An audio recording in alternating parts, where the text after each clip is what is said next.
We kindle the symbol of our community of faith with the light of truth, the warmth of love, and the fire of commitment. Good morning. I'm LB, your Director of Music and Worship Arts. I use the pronouns he, him, and his. And today we start with a hymn that's an old folk tune with newer words by Sally Rogers, very much like our new second principle with the UUA. Love is at the center of this hymn. So I invite you all now to join together and sing Love Will Guide Us.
Welcome, everyone, to Unitarian Universalist Church of Greater Lansing.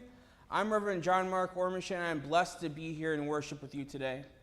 Whether you're joining us for the first time or returning as part of this beloved community, know that you are welcome here. All of you, your questions and your convictions, your wounds and your wisdom, your doubt, your faith, your fire, and your weariness. You belong. Each week we gather not just to hear words or sing songs, but to practice something deeper.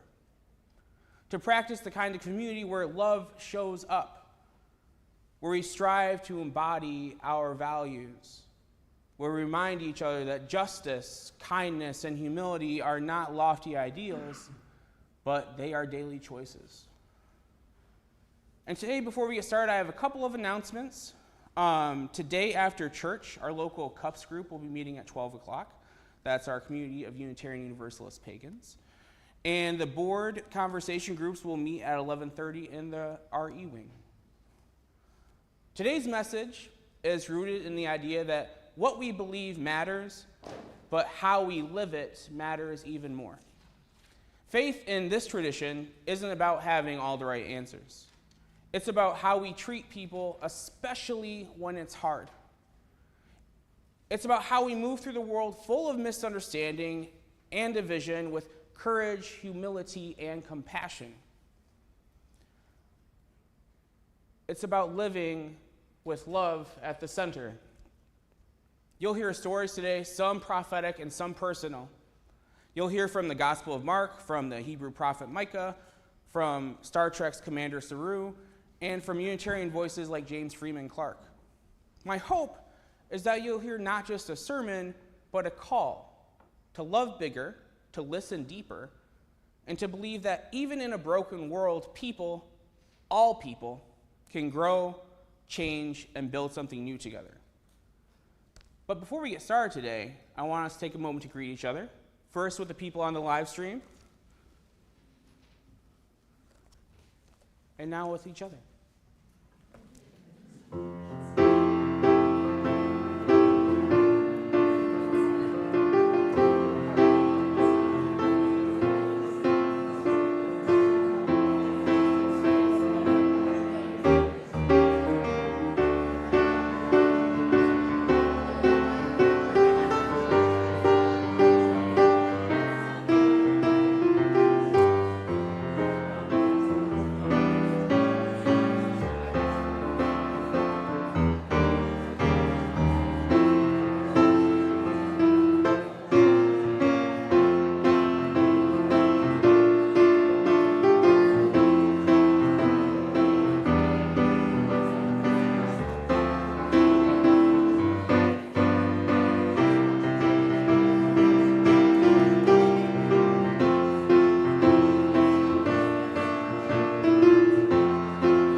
all of our voices and all our visions, friends, we could make such sweet.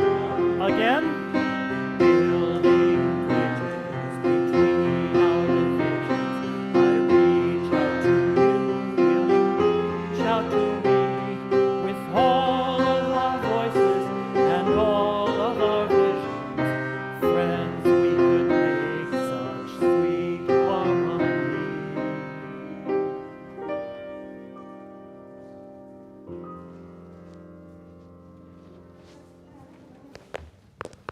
I have props. Isn't that exciting? Okay, so I am Kelsea Hector. I am your worship associate today, and I have the privilege of doing the story. And so I figured I'd make it a little bit fun. Last time I think we played Simon Says, and now we're going to make soup. Sweet. Okay, so I want everyone to imagine that our whole community is making this big, huge pot of soup. But first, I need some volunteers to come up and put some ingredients in our pot. Alessandra, love that. Killian, Amaya, you want to come? Any kids up here want to come? Yeah, come on up. Okay, there you go. We got shoe, we got an apple, some garlic, a banana, some peppers. I like carrots, tomatoes. Yeah. Put it all in. We got a gourd, we got some rocks. Here, let's save a couple for Gwen. There you go. Want to put those in there? Just dump them right in there. You want to put them in?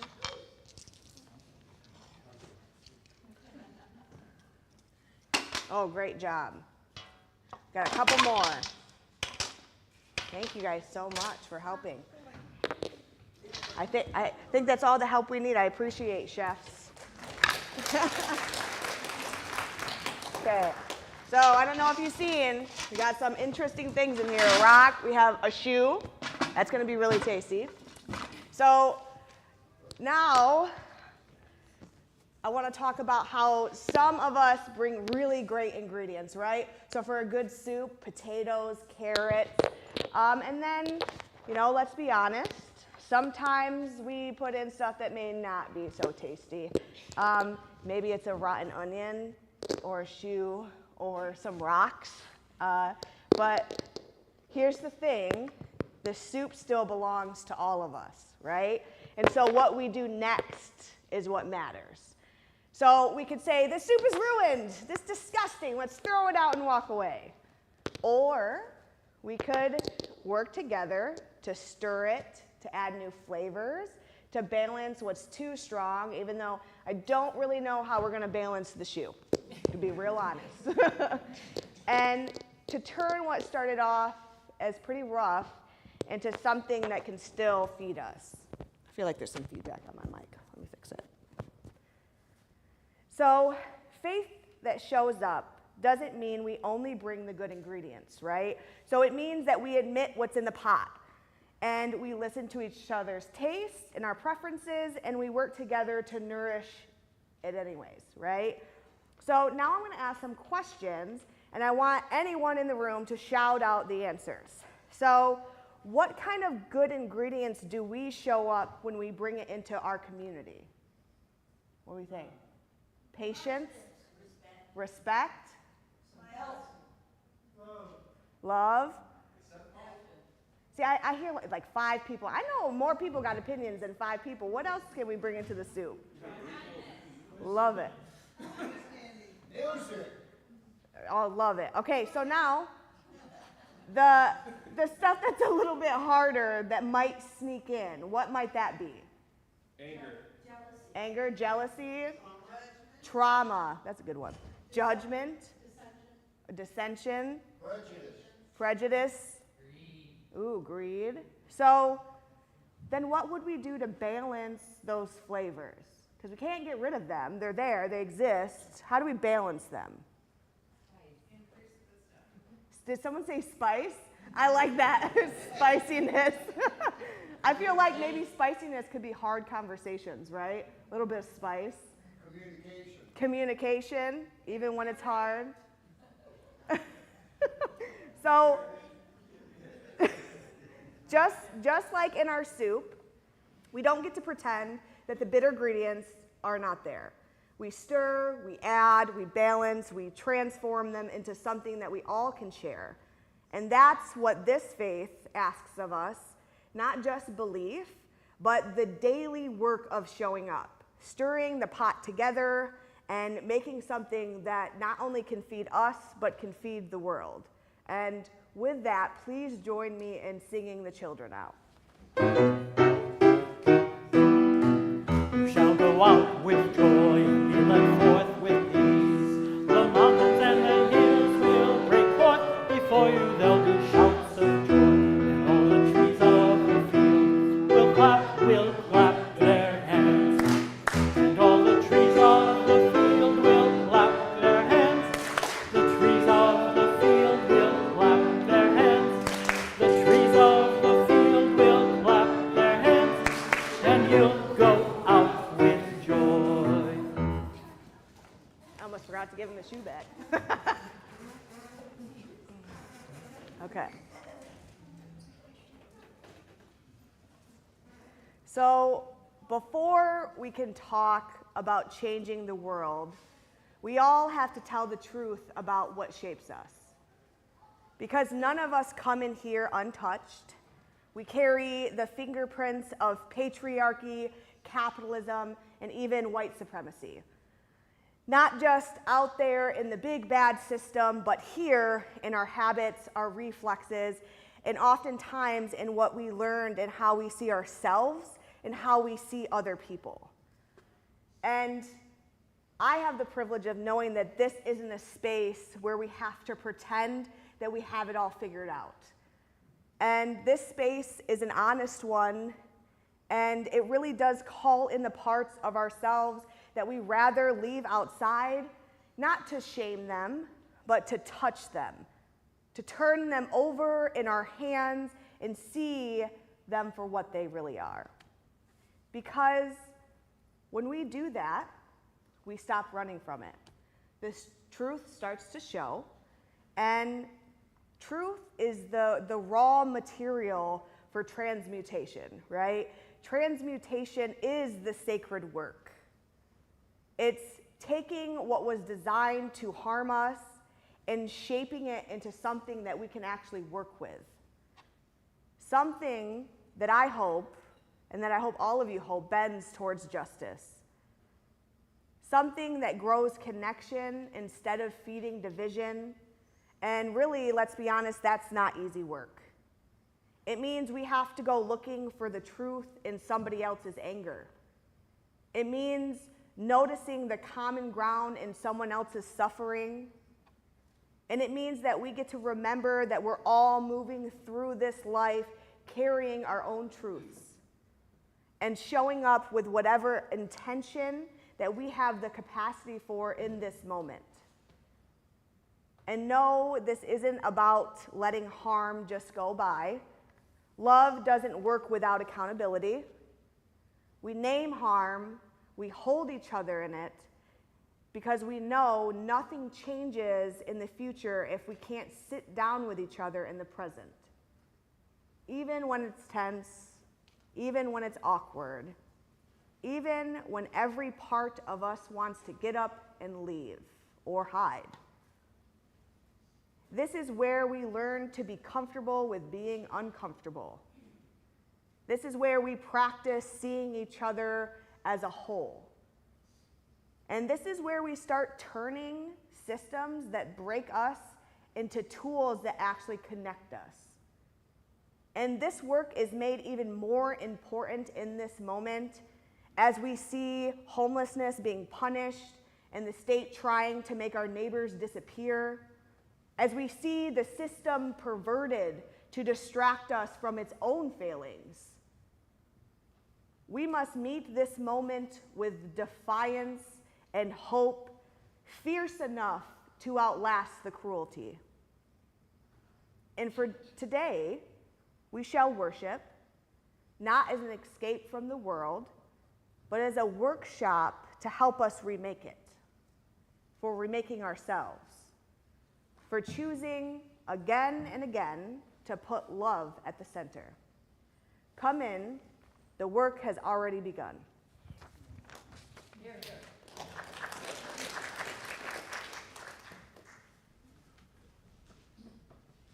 Every Sunday, we partake in a ritual known as Touchstones. We do this by coming up, taking a couple of stones from either LB, Kelsea, or myself this week, and dropping them in the columns of water. And while they're descending, thinking about the things that we could celebrate from this past week, as well as the things that we're wrestling with or struggling with, the hardships. So come as you are called, and let us begin.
Kelsea is now going to take a few touchstones and drop them into the column of water for those of you joining us online.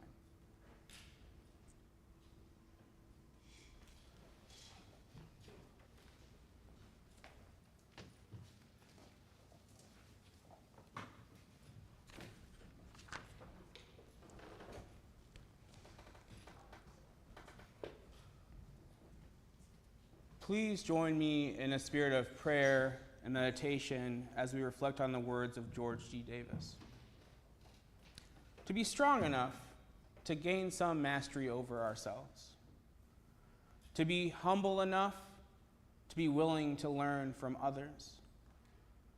To be brave enough to choose the right road, no matter how hard it be. To be patient enough to keep on in spite of obstacles, to be wise enough to know our shortcomings, to be honest enough to admit the excellencies of others, to be gentle enough to hold the love of little children, to be careful enough to protect the goods of others, and to be generous enough to share our goods with others. That is our aspiration for today. Amen.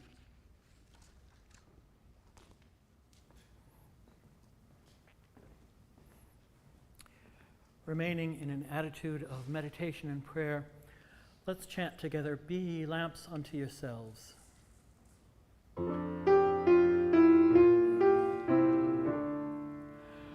ye lamps unto yourselves, be your own confidence, hold to the truth within yourselves, as to the only lamp. Be ye lamps unto yourselves, be your own confidence, hold to the truth within yourselves, as to the only lamp. Be ye lamps unto yourselves, be your own confidence, hold to the truth within yourselves, as to the only lamp. Be ye lamps unto yourselves, be your own confidence, hold to the truth within yourselves, as to the only lamp.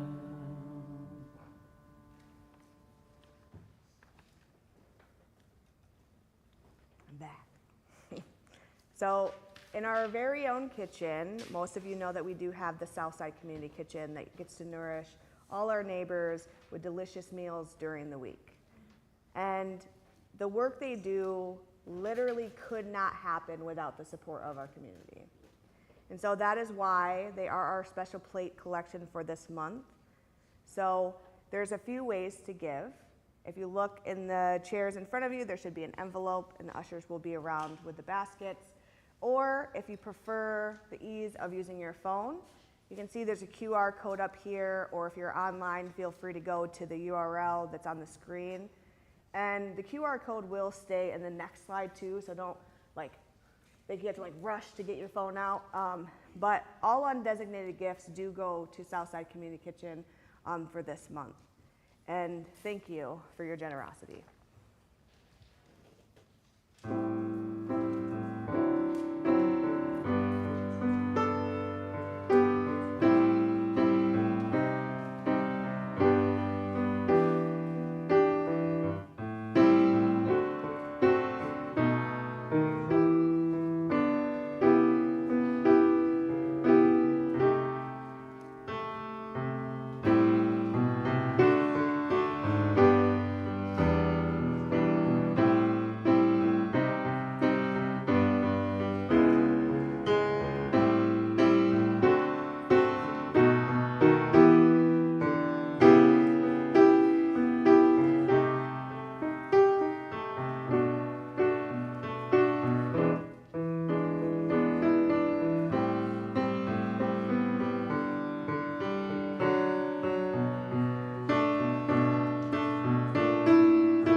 I'm really blessed to be here with you guys. You guys have been a huge part of my journey through seminary. I preached my first sermon here, and I have at least 5 more after this one. So, but most people who go to seminary or any graduate school start with an undergraduate degree, usually a Bachelor of Arts or a Bachelor of Science. It's typically a formal, structured part of one's education where you gain foundational skills in various disciplines before either entering the workforce or continuing towards a higher degree. And while many of you know that I'm in seminary, what many of you might not know is that I completed my undergrad at the University of Twitter. In all honesty, I learned there from brilliant thinkers across the globe, professors of lived experience, theologians, activists, skeptics, and seekers. My classmates came from a wide range of religious traditions, and along the way I formed friendships that continue to this day, even though many of us graduated a long time ago. Later, as many of us left Twitter, as it became a website that shall not be named, a friend created a Signal group chat. The mix of people in it sounds like the setup to a joke.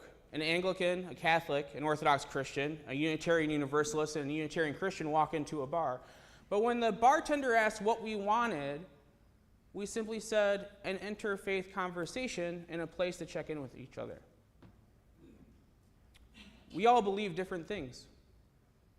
Some believe in the resurrection. Others find it only symbolic. Some believe Jesus is God. Some only human. Some practice one tradition, while others blend several. Some believe in the afterlife and some do not. And you know what? We never argue about any of it. Because in that space, what mattered most wasn't what we believed, but how we believed. How our belief showed up in our everyday lives. How they shaped our compassion. How they guided our disagreements. How they informed how we treated others, even and especially strangers. More than belief, we long for a faith that shows up. My friend Scott, who was part of that group, sent a couple of questions he was wrestling with while he was working on a blog post. The first of the 2 questions that led to the sermon today was, how can we help repair harm caused by misunderstanding and work toward restoring our relationships in a religious community? That's a great question. Not just for religious communities, but for communities in general. And my answer to this question is largely based upon a few things that I use to center myself. As a Unitarian Christian, I hold to what we call in our tradition the universal principle. It's the starting point from which I do my best to interpret my actions and can be found in the gospel according to Mark chapter 12, verses 28 to 34. One of the scribes came near and heard them disputing with one another. And seeing that he answered them well, he asked him, "Which commandment is the first of all?" Jesus answered with the Shema. The first is, "Hear, O Israel, the Lord our God, the Lord is one. You shall love the Lord your God with all your heart, with all your soul, and with all your mind, and with all your strength." The second is this: "You shall love your neighbor as yourself. There is no commandment greater than these." And the scribe said to him, "You are right, teacher. You have truly said that he is one, and besides him there is no other. And to love him with all your heart, and with all the understanding, and with all the strength, and to love one's neighbor as oneself. This is much more important than all burnt offerings and sacrifices." When Jesus saw that he answered wisely, he said to him, "You are not far from the kingdom of God." After that, no one dared to ask him any question. The prophet Micah said something similar, shortening it to, "What does the Lord require of you but to do justice, to love kindness, and to walk humbly with your God. And perhaps you've heard many versions of what is often called the Golden Rule, most commonly said as treat others the way that you wish to be treated. So my answer to the question of how can we help repair harm caused by misunderstanding and work toward restoring our relationships in a religious community is to make our understanding of religion simpler. It's to look at Mark 12:28-34, or Micah 6:8, or whatever version of the Golden Rule you find closest to you as your guidepost, and live into it. Live into this transcendent love of each other and ourselves as deeply as possible. That is how we live with love at the center. Everything else seems to me more about ego and being right than love. Because when it comes to religion, we are all finite beings with limited language, limited understanding, grasping at straws. Some people even say with a great amount of conviction that they have found the straw, instead of humbly saying they have found a straw that works for them. Indeed, Amos, Israel's first prophet, like the scribe before Jesus, says more or less the same thing when he says to the temple leaders of his time, it doesn't matter what God you believe in, whether or not you go to church. It doesn't matter the prayers you pray or the books you read, the songs you sing, or the sacrifices you make. None of those outward expressions of faith matter when you have not had a change of character.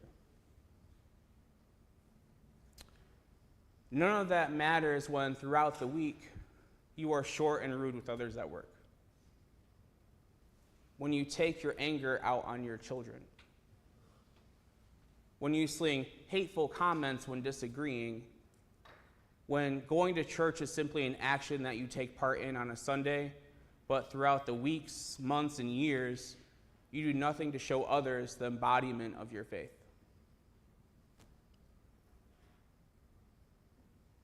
All we have to do is love our neighbor as we do ourselves, to do justice and walk humbly.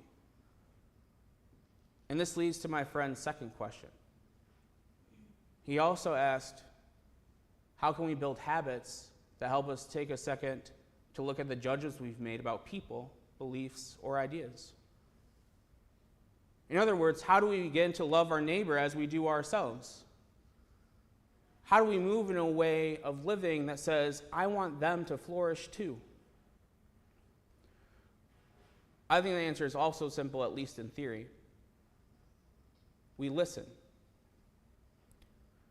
As Commander Saru says in Star Trek Discovery, I listened. Every story I heard created space inside me to feel more, to love more. Now, suppose that you have not watched Star Trek Discovery.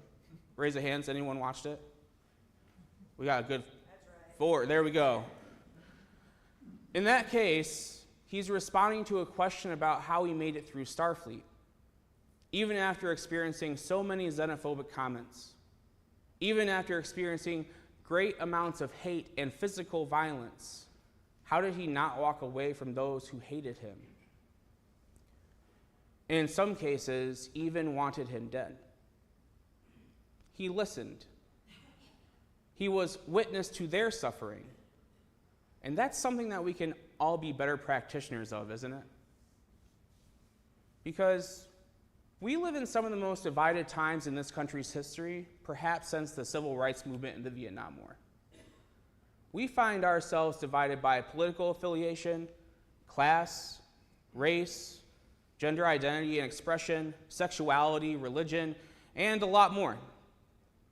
We have so many things we support and seemingly an even greater of number of things we oppose.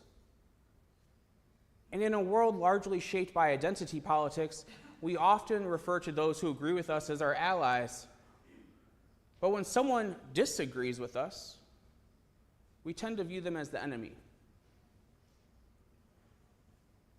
But if we are to hold on to the golden rule or the universal principle, if we are going to attempt to live with love at the center, we must have the same response as Commander Saru. We need to listen, and we need to find the capacity for love. We must seek to understand those whom we call our enemies. We must understand deeply that those opposed to us are victims of the same common failures of our society. Now, some people argue that it's the Republicans' fault, while others claim it's the Democrats' fault. However, I know that under both parties, the cost of living in this country has skyrocketed while wages remain stagnant. I understand that both parties have invested significant amounts of money and resources on instances of deportation. I realize that both parties have spent an incredible amount on instruments of war, resulting in countless innocent lives lost. I acknowledge that for war, deportation, prisons, anti-homelessness architecture, tax breaks for major corporations, and destabilizing countries across the global south that are fighting for a better life, both parties have consistently found the money and resources to make those things happen.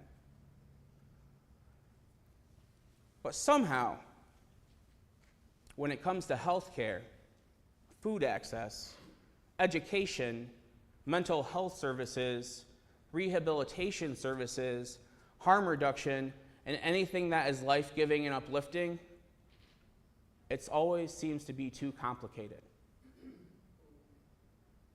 Our leaders are failing us. We and our enemies are responding to the same ever-growing death-dealing reality due to their combined actions. The poor are indeed getting poorer. The rich are the richest they have ever been. And to make matters worse, many of them are running various aspects of our national government. And we are still plagued by people who are telling millennials and younger that we are lazy, that we don't want to work, that we have it easy compared to our parents and grandparents, and that we just need to work harder. However, since 1973, the cost of living has risen 620.27%. As an illustration of what that looks like on a practical level, my partner and I make more than my father did in 1985, when I was born. But I cannot provide the same quality of life for my 2 children as he did for his 4 children. And this isn't just my story. It's many people's story. People are hurting. People are suffering. A large number of people are living paycheck to paycheck and trapped in a cycle of debt. Whether someone votes red, blue, or for a third party, it doesn't matter. They are not the cause of what is happening, and we would do well to listen. Not only should we listen, but we should also share our stories with one another. If our leaders continue to fail us, if the cost of living keeps soaring, and if we must work harder for less, what we don't need is the judgment from each other. What we truly need is a desire for understanding. Those who are seemingly against us are not our enemies. And we still have the ability to remake ourselves. As Oscar Romero says, the lamp of our faith and our hope can still be rekindled because our hope is here. For some, that faith and hope are found in the lessons and teachings of Jesus, Muhammad, or Moses. For others, it's in the wisdom and connection with both the earth and community passed down from countless traditions. Others find it in the activists and organizers found around their cities. James Freeman Clarke, a pioneering Unitarian minister, theologian, and social reformer, also believed we could remake ourselves. He was not interested in merely assenting to some belief. He was interested in a faith that shows up. Shortly after his ordination in the Unitarian Church, he became an active minister in Kentucky, which was at the time a slave state, and soon he threw himself into the national movement for the abolition of slavery. when he returned to Boston, he and several of his friends established the Church of the Disciples, which brought together a group of people to apply the Christian religion to the social problems of their day. In many ways, the Church of the Disciples can be seen as both precursors to the social gospel movement and the various strands of liberation theology, given its confrontations with educational and food disparities, the desire for abolition of slavery, and more. Opposed to the 5 points of Calvinism, Clarke's work was based on what he called the 5 points of the new theology, the last of which was the continuity of human development, or more simply, the progress of mankind. And I think we need to sit with this today, because one of the things that drew me to Unitarianism and Unitarian Universalism was that in Unitarianism, many rejected the Calvinistic doctrines of original sin and total depravity, the responsibility of humanity for Adam's fall, and the belief that until converted, man is under the wrath of God. They maintained, on the contrary, that if there's this hereditary depravity, there is also inherited goodness. How many of us, especially those who didn't grow up UU, were taught that we carried the stain of original sin? What did that do to our sense of self, our worth, our possibility? Now imagine this. What if instead you were raised to believe you were inherently good, capable of wisdom, love, and extraordinary acts of justice? That is what James Freeman Clarke believed. He held that when Unitarians speak of the dignity of human nature, they mean the potential within each person as God intends us to become, not just who we are now. All people have reason to seek truth, conscience to know right from wrong, freedom to choose good, and a longing for what is eternal. These shared gifts reveal our deep worth and capacity for ongoing growth, he said. And it's clear that 120 years after Clarke wrote these words, we have made incredible technological progress. And I believe that we can also make that kind of moral progress. And I believe that we must also believe in that possibility for those we might see as our enemies, those who currently work in opposition to the well-being of others, are capable of that progress too. Friends, if we are to take seriously the call to love our neighbor as ourselves, or to live and move with love at the center, then we must live as if we believe it. Not just in here, not just in the safe spaces among those who think like we do, but out there, in the broken places, in the tension-filled conversations, in the space where misunderstanding festers and fear takes root. Because real love, real faith, is not about winning arguments or building taller walls. It's about creating longer tables. It's about building bridges even when the world tells us to burn them down. It's about listening when all we want to do is shout. It's about believing that the person we call enemy is in truth someone just as beloved, just as human, just as wounded by the broken world as we are. My hope is that when we leave here today, we leave with a heart that listens. We leave here today with a spirit willing to be changed. Leave here today with a love stubborn enough to believe in the dignity of those who don't yet understand.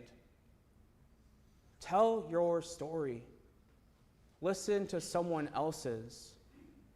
Refuse to let division have the final word.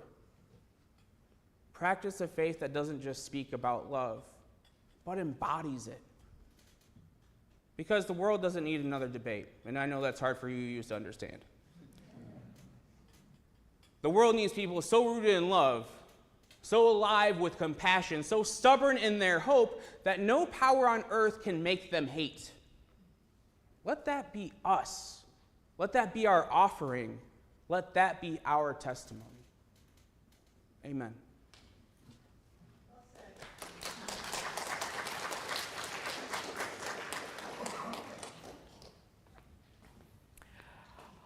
John-Marc said a lot of things, and I normally try to tie the last hymn into one or two things that have been said, but there are so many wonderful things expressed passionately, and I can't bring it down to just one. So our final hymn today is using words by Gandhi. Be the change you want to see in the world. Don't just say things, believe them, feel them, live them. Be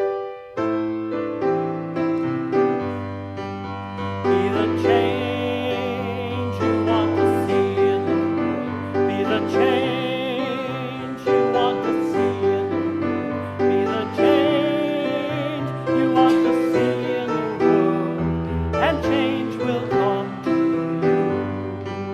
Be the voice you want to hear in the world. Be the voice you want to hear in the world. Be the voice you want to hear in the world.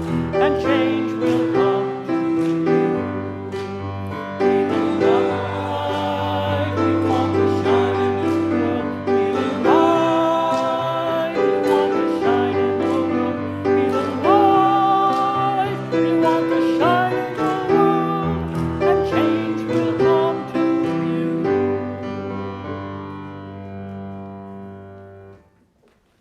Please join us in saying our benediction.